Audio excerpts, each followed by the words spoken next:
చింతల్లో ఒక ఆయన మన చర్చికి వస్తాడు. అప్పట్లో, ఇప్పటికీ వస్తారు. ఆయన ఒకరోజు నాతో ఏడుస్తూ అన్నయ్య, హైదరాబాదులో మన చర్చికి దగ్గరలోనే మా అన్న ఉంటాడు అన్నయ్య. మా అన్న మా ఇంటికి రాడు. వాళ్ళ ఇంట్లో ఏ ఫంక్షన్ చేసినా నన్ను పిలవడు అన్నయ్య. ఎక్కడున్నారయ్యా మీ అన్నయ్య? ఏ ఊర్లో ఉంటారు? ఏ ఊర్లో అన్న? సింతల్లోనే ఉంటాడన్న. సింతల్లో ఎక్కడుంటాడు? మాట్లాడుతూ ఉంటే అది అపార్ట్మెంట్ ఉందే, ఆ అపార్ట్మెంట్ మా అన్నదేనన్నా అన్నాడు.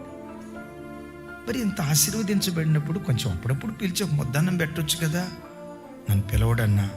ఎందుకు పిలవడంటే, నేను ఒకవేళ వాళ్ళ ఇంటికి వెళ్తే సైకిల్ మీద వెళ్తా కదన్నా, సైకిల్ మీద వాళ్ళ ఇంటికి వెళ్తే అది ఆయనకు అవమానం అంట.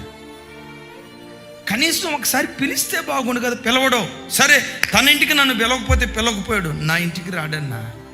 ఈ లేబరోడు రేకుల ఇంటి దగ్గర ఉంటాడు, రేకుల ఇంట్లో ఉంటాడు. ఆడింటికి వెళ్తే నా స్టేటస్ ఏమైపోద్ది? అద్భుతం తెలుసా? ఆ కుటుంబాన్ని దేవుడు ఈరోజు కనికరించాడు. కొడుకులు ఇద్దరూ దీవించబడి అన్న అపార్ట్మెంట్ ఎదురుగానే అద్భుతమైన ఇల్లు కట్టుకోవటానికి దేవుడు కృప చూపించాడు. నేను వాళ్ళని కించపరచట్లా.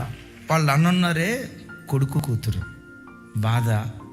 ఒక్కళ్ళు కూడా ప్రయోజకులు కాల. ఆ తమ్ముడు ఎప్పుడైనా కలిసినప్పుడు ఏమంటాడు తెలుసా? మా అన్న కుటుంబం బాగుపడేటట్టు ప్రార్థన చేయండి అన్న. చితికిపోయిందన్నా, డబ్బు ఉందని పేరే కానీ ఇంట్లో ఏమి లేదన్నా, ఇద్దరు పాడైపోయారన్నా. ఈరోజు ఆ బిడ్డను చూస్తూ ఉంటే, ఒకప్పుడు పురుగులాగా ప్రజల చేత తృణీకరించబడినవాడు, నిందించబడినవాడు, వెలివేయబడినవాడు, ఆ తృణీకరించిన అన్న కళ్ళ ఎదుటే తలమానికగా దేవుడు నిలవబెట్టాడు. ఆ అన్నను కూడా దేవుడు కనికరించును గాక. నీ జీవితంలో చుట్టూతో ఉన్న వాళ్ళని నిందిస్తున్నారా? తృణీకరిస్తున్నారా? ఎగతాళిగా మాట్లాడుతున్నారా?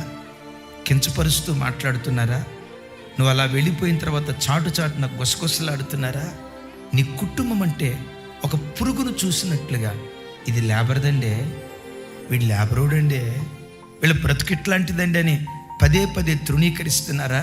నేను ఖచ్చితంగా ఈ మాట చెప్పగలను.